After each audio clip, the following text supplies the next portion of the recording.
Hello, hello, hello, and welcome to a new series here on the channel. This is the Seattle Mariners Out of the Park Baseball 21 save that I'm going to be doing.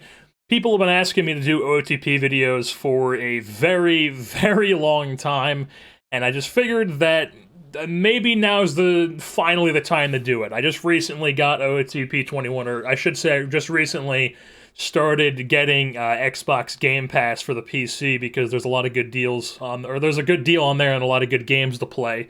And OOTP 21 is one that I wanted to try out. So I recently started playing. I've been having a pirate save going. I'm in like 2030 something, like 2035 or something like that.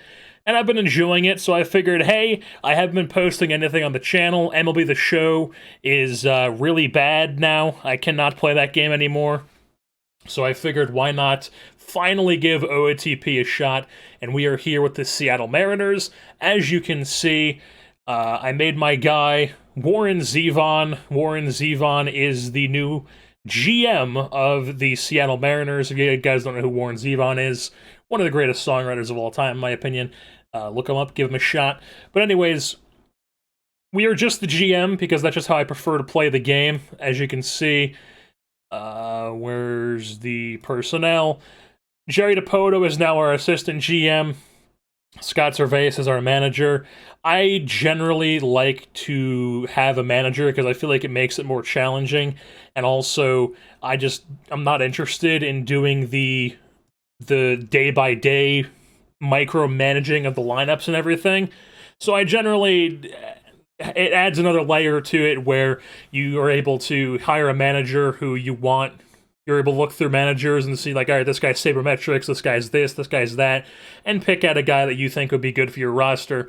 And it just makes it so it's, like I said, more challenging, and you don't have to do the day-by-day stuff, which I definitely don't like to do. I also turn on minor league free agent signings and releases because I really don't like dealing with I don't mind doing the minor leagues, AAA, AA, and even like sort of A-ball, but once you get down to those rookie leagues where like the rosters are gigantic and you have to like sign so many people to play in the Dominican Summer League every year, I do not like dealing with that, so I just leave it on to where they sign and release people. And also the promotions and demotions. But one thing I will do, is make sure that all the top prospects are managed by me, which we will go into a bit later on in this episode.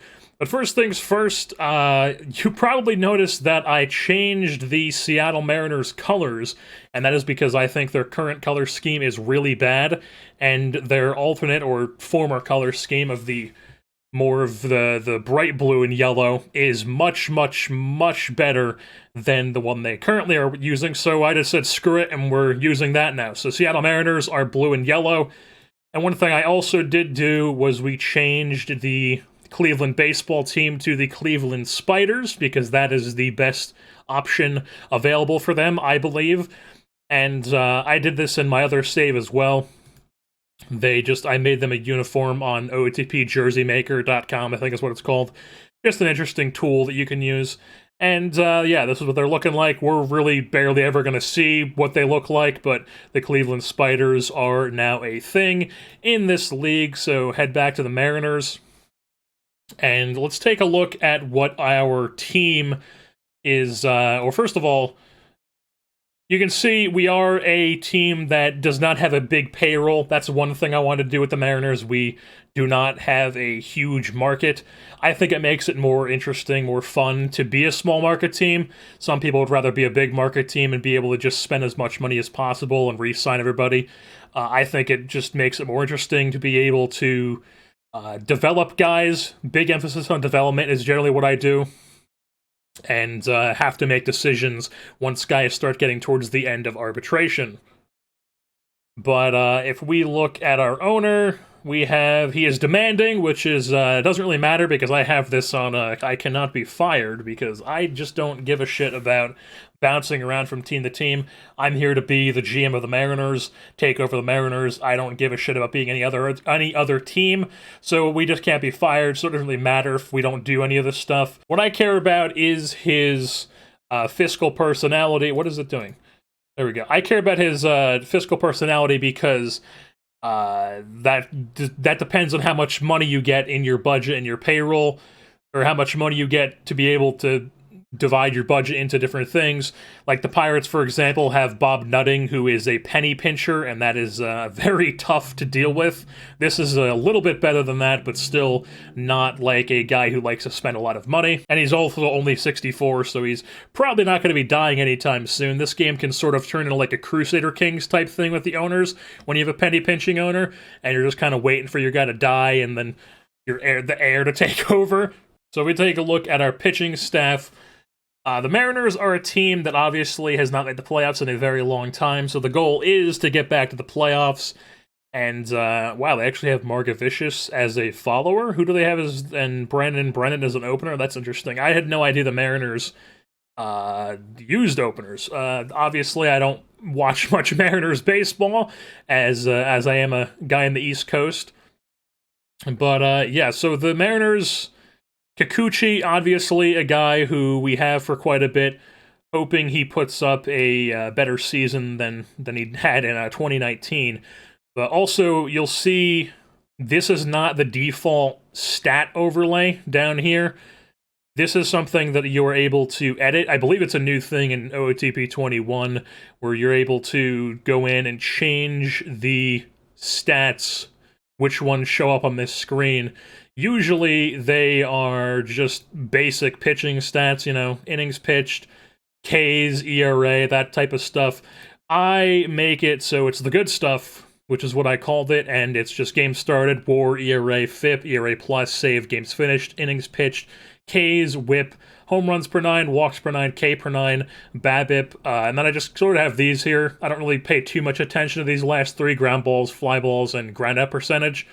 I was hoping they had a ground out, just a ground ball percentage, but I haven't been able to find that if they do, so I just have ground out percentage here on the end.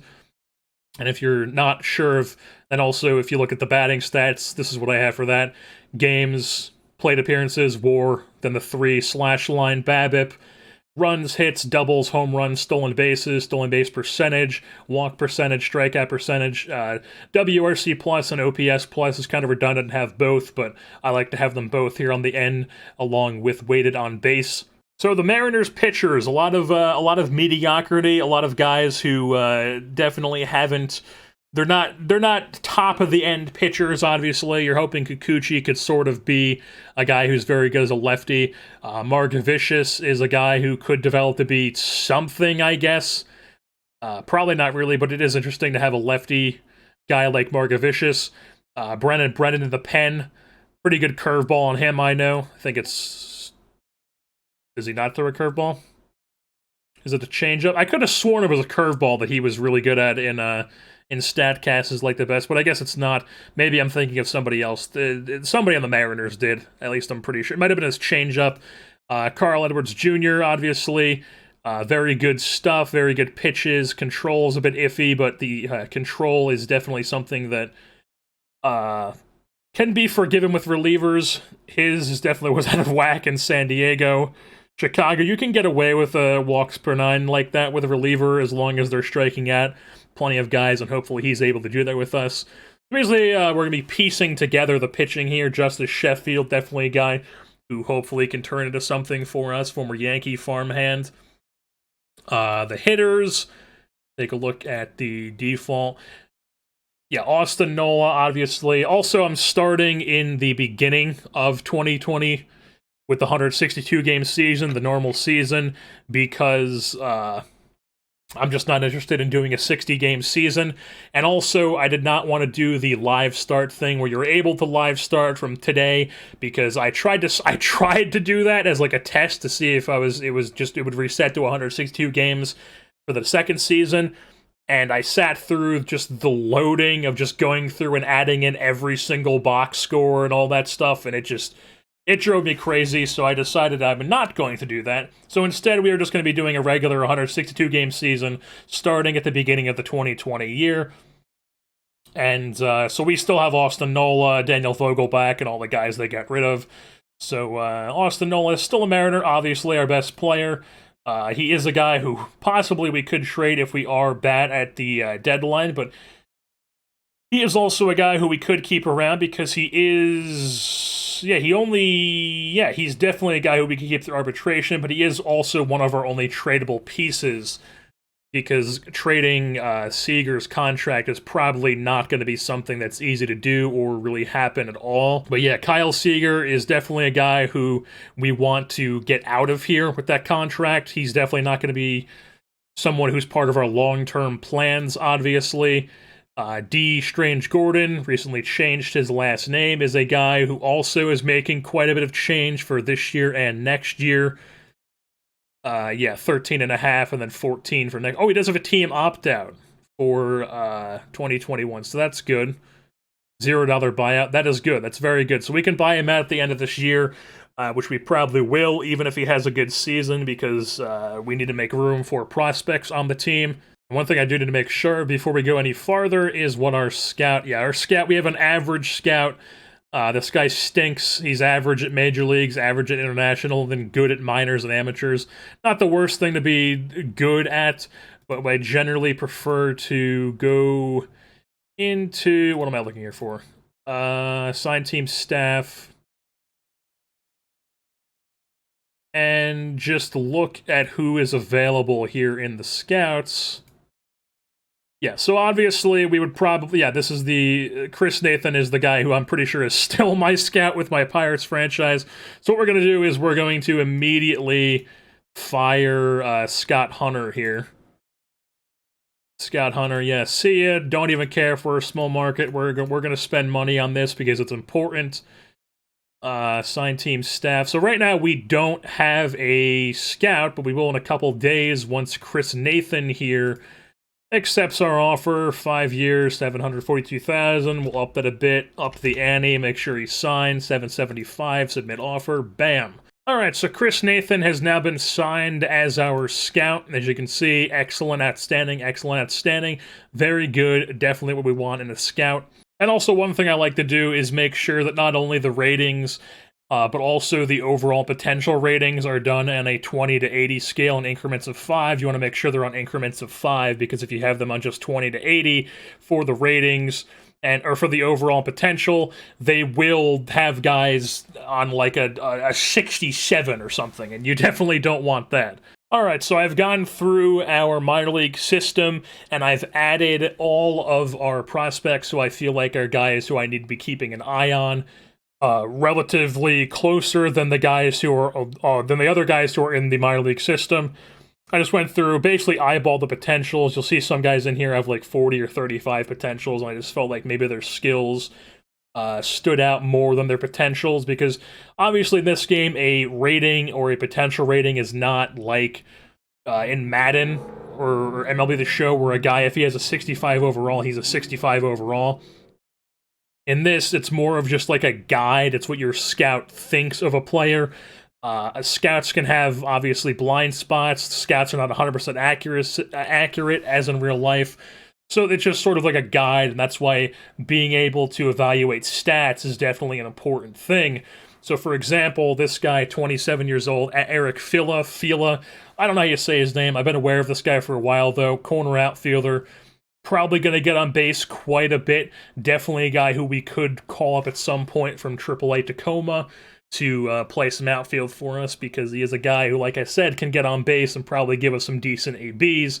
As you see throughout his minor league career, he has done quite well with just normal slash lines and also with WRC+. And he strikes at less than 10% of the time and walks over 10% of the time. So that's a very, very good thing to see. The guy just never gotten a shot in the bigs, but maybe we can be the ones to give him that shot. So that's just an example of someone who I would add that's maybe not the highest potential. Or like this guy is a 35 potential. Sort of same thing with him. Keegan McGovern. Looks like he could be a decent power hitter at some point in his career. So I want to just keep him on here to make sure I keep an eye on how his career goes. And with these guys, what I like to make sure is these guys are not being constantly called up and down or getting released accidentally by the minor leagues, by the minor league managers who I defer the promotions and releasing to. So what I do to ensure that is make sure this is selected to all players on this short list. Click here, that'll select all of them, and then we can go to Disable AI Demotion Promotion. And you can't see it on this screen, but if we go here, you'll see these guys now all have locks next to their names. These are the guys who were on the list, the locks, this guy's name so long it overlaps. All these guys have locks next to the name, and what that is I could have went through and set their game strategy and locked them to their current minor league team individually, but it's much easier to do it the other way, and also it gives you a way to, that's the wrong button, it gives you a way to go to the short list and just sort through these guys in a much quicker way than sifting through every single team. So that is why I do that with the short list, and that's just one thing I do with the minor leagues to keep them sorted, because it's a pain to micromanage every single player in the minor leagues, as you can imagine. Now, as we get through this series, this list will probably get pretty long, because I have a tendency to leave guys on a little bit too long. Sometimes I'll have like 28-year-olds on here where I'm like, I don't want to give up on this guy, but, you know, that's just how it goes with me. I get attached to prospects because I'm a sucker. Now, before we go any further, I do want to sim a little bit into the season before we move on to this next episode. We'll probably go maybe like the first month at the end of April. We'll stop it there for this episode, but before we go any farther, I do want to show who's actually on our injured list. Mitch Haniger, he is out for about 7 more weeks with coming from back surgery, so he's obviously would be a big get for us to get back at some point in the season. Austin Adams going to miss a bunch more time. He tore his ACL. He's recovering from that. 2 to 3 months left. Once again, another shutdown reliever. He's obviously with the Padres in real life, but once again, we are starting at the beginning of 2020 in a regular 162-game season, so that's not the case for us. Alright, so we're here on opening day now. Let's take a look at the waiver wire real quick. Sometimes there's people on here. Yeah, we didn't have spring training to start, obviously. That it always happens with the first season, so not too many people on here. Just Lucroy and Wojo from the Orioles. None of these guys are really interesting. We don't need either of these players. Wojo's okay, but I mean, I don't really need another guy. We have plenty of young pitchers that could be getting shots. And yeah, let's just head straight through, sim some games, try to get to the end of April and see what we're looking like. We won opening day over Texas. Let's go, baby. Oh yeah, also, you'll see there it's generating KBO predictions. Went by super fast. We just lost another game. Here we go. I added some leagues. We've got, obviously, the MLB and the minor leagues. That's just default. But we added the NPB, which is Japanese. We added the KBO, which is the Korean League. The Mexican League. I think both of these are the Mexican League. Indie baseball. So basically, we're just going to be able to get players posted from there in free agency to come over. And, yeah, so that means that the generated players from free agency are going to be from Taiwan, which I generally tend to look at players from Taiwan. They can match Shoemaker. He is a guy who usually sims pretty well. He's a free agent at the end of the year. He is a guy who I could pick up. Let's take a look at this. I mean, we don't really have a spot for him in the rotation. We're pretty set on that. We don't need another lefty. Yeah. In the minors, we have plenty of young arms who can get that spot. Yeah, we don't... I mean, we could possibly, like, trade him at the deadline. Merrifield slaps 5 hits. See, this is the thing, when, like, the first few seasons, is I stress way too much over who I should and shouldn't be claiming on waivers. Just because, like, someone like Matt Shoemaker could be a decent pickup and could put up a decent season for us. And if the Blue Jays are going to waive him, I mean, we could take a roll on that. But if he sucks for us, then we're stuck with this guy who has $4 million on his contract, and we're just stuck with him because we're just going to have to DFA him and hoping someone claims him. But yeah, I don't know. He could be a guy who could do something. He generally sims well, but this isn't like MLB where it's like the guys who sim well always sim well. Yeah, we're not going to do it. Let's just keep chugging along here. He's probably just going to go down to AAA for Toronto because nobody wants him. Steve Cishek, another guy. Don't really need him. Another win for us, 4-2 starts of the year. And like I said, I generally do pay attention to the waiver wire because I do kind of tend to go crazy with claiming guys left and right, especially in the first couple seasons, and especially with a small market team like this. Like Bubba Starling is a guy who definitely could be an interesting like backup outfielder. I don't like the hitting, obviously, but the defense is pretty solid. I don't think we need a backup outfielder. I mean, Dylan Moore is our backup outfielder and infielder. I don't like that at all, really. You have 14 pitchers. So, like, obviously one of these guys could go down if we've really needed to. You know, someone like Eric Swanson or something. Like, he's just, oh my god, he's actually pretty good. Never mind. But yeah, like I said, if I was going to call up an outfielder, I would probably just call up, like, Fraley to be a bench guy.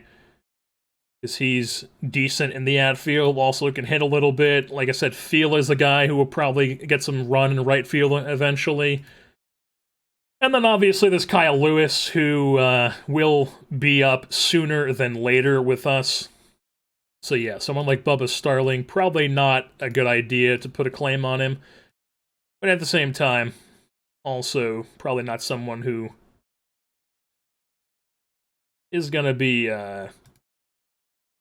too hard to get rid of. Because if he comes to us and he does suck, then he's just, just DFA him. Cut him if you want to. Lose a game against the Royals. Rusney Castillo, interesting. Guerra. Yikes, he is getting lit up in his career. But he's been, I don't know. Let's see. Yeah, MLB. I mean, he's had some decent seasons in the pen for the Angels. That was a couple of years ago now at this point. He, not so much anymore. I mean, he's barely played the last 2 years. Has he been in AAA or something? Yeah, he's been in AAA, putting up decent numbers the past couple seasons. He had some walk issues in 2017. Didn't really strike out enough guys. Like I said, we don't really need to be putting in any claims. I'm trying to be resistant. Pittsburgh claimed him anyway. Trying to be resistant, because usually I see a guy like that and it's like, oh, we gotta claim him. We gotta claim him. What's Pedro Severino doing down here? Alright, yeah, he's not worth it.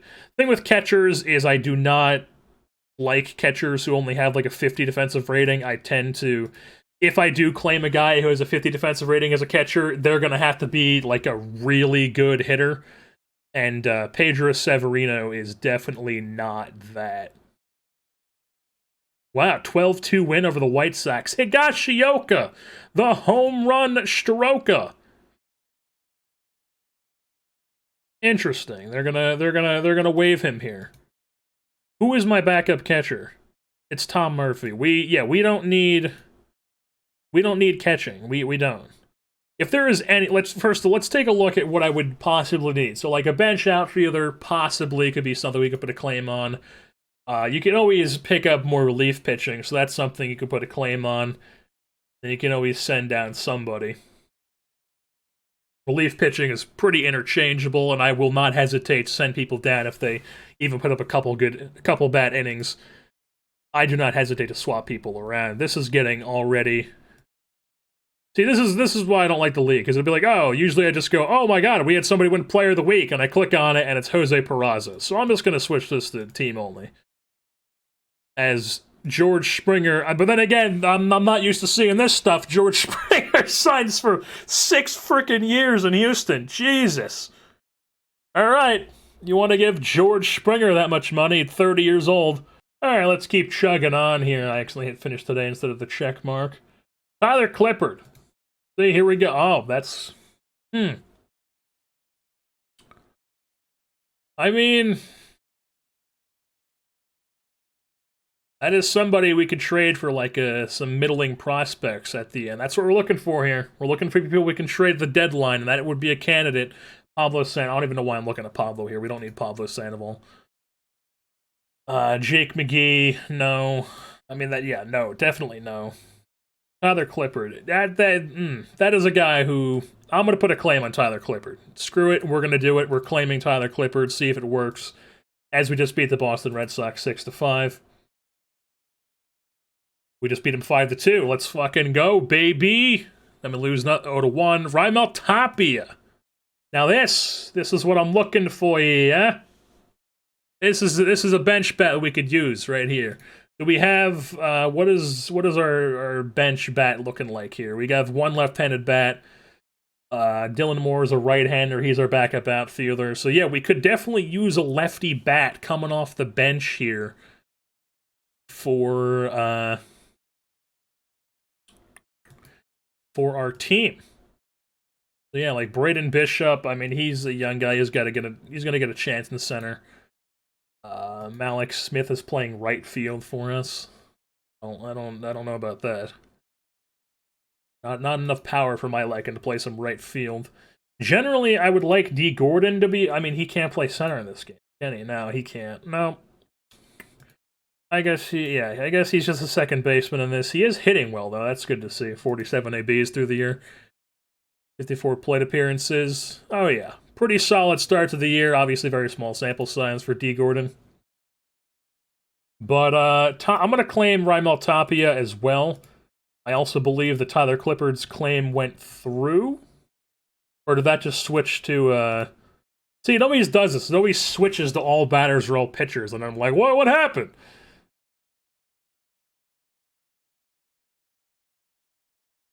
Invalid. Oh my Jesus. Who claimed him? Who? How dare you, Baltimore? Alright, well we got Tyler Clippard though, so that's good. Now we can head on over here, take a look at the pitching. Who do we want to send down that's in our bullpen? Probably one of these middling, I'm using middling a lot, and I never really use that word, so I don't know why I'm doing that. Well, Brian Shaw can't get sent down because he's making too much money to be sent down. Here's Shano, how much, he's making $1 million. Brennan. I mean, he's a guy who could get sent down. Matt McGill. He's performing, though. Brennan is a guy who's pitched 8 innings. What's he doing? Alright, we're gonna send down Brennan, but first I'm going to... Oh, I guess I can't do that until I send him down. So yeah, Brennan is going to go down to AAA Tacoma, then we're going to go over here, and I'm going to make sure that he does not get sent down, because like I said, sometimes the AI will do some funky things with your AAA team, and they'll send guys down, and I'd check this, and he'd be in, like, A-ball, and it's just like, alright, well, if we need to call him back up, now he's been playing against guys who are 19 years old, and he's not going to be able to pitch in the major leagues, so make sure that that doesn't happen. Tyler Clippard is now a member of the Seattle Mariners. Let's get it. Head back to the waiver screen. All players. Sim goes along. As we lose to the Washington Nationals, the Greg Holland, another guy looking pretty... I don't know. No, we don't need more relievers. No, we don't. He's not going to be a guy who gets us some package at the deadline. As we beat the A's. We beat the A's again. We lose to the A's. Mike Leake. Mariners legend. I mean, this game does not like him. Let me tell you. He is a guy who, I mean, he could be something. He could be a trade piece at the deadline, because starters do tend to be trade pieces at the deadline. Ground ball pitcher. I mean, if Arizona doesn't want him after he puts up 4 solid starts for them, I don't know what you want. What are you expecting here? Once again, we don't need starters though. The thing is, we have enough starters. We don't need more. Yimi Garcia is a guy who we could claim. What did I go to scouting for? We could claim, and he's still arbitration. Out of option years though. He's extreme fly ball, which I tend to stray away from. But we are in Seattle, so we could probably get away with some I don't know. We're not going to take him. I don't think we're going to take Mike Leake either, as he clears waivers. We get beat by Minnesota. Beat Minnesota. Ryan Goins, however you say his name. He's not somebody we're going to look at.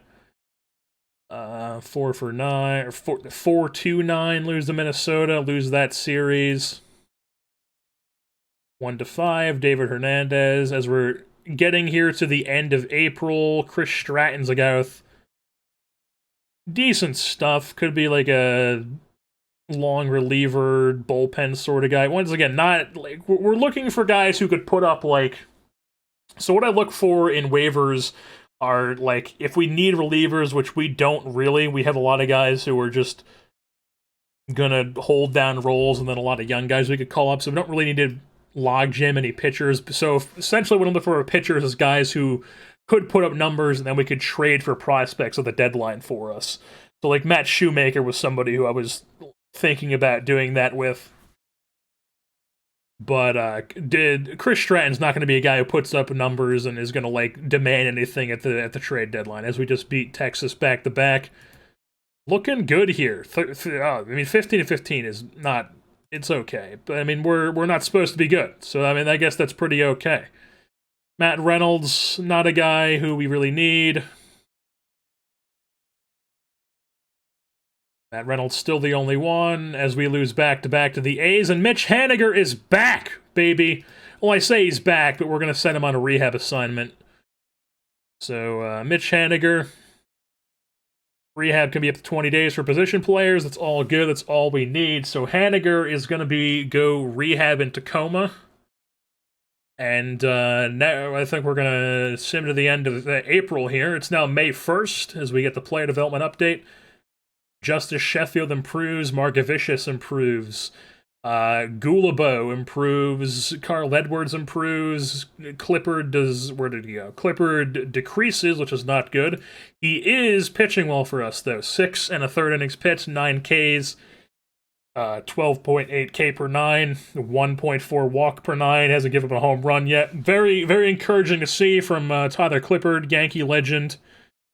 Since claiming him. So we are now into May, and we're going to leave that there for this episode. Mitch Haniger is going to be on a rehab assignment in Tacoma for a few days, and then hopefully he will rejoin the team, and I'll probably have to decide what pitcher to send down to make more room on the roster, because we currently only have 3 bench players. But yeah, the first couple episodes of this OOTP Mariners sim is probably going to be a bit out of whack. Not really sure what I'm doing here, not sure how to format these videos, but we are going to figure it out as we go along, because OOTP is a fun game, and you guys have been asking me to play this game for years now, literal years, and we're finally going to do it, and we're going to piece it together as we go along, and I will see you in the next one.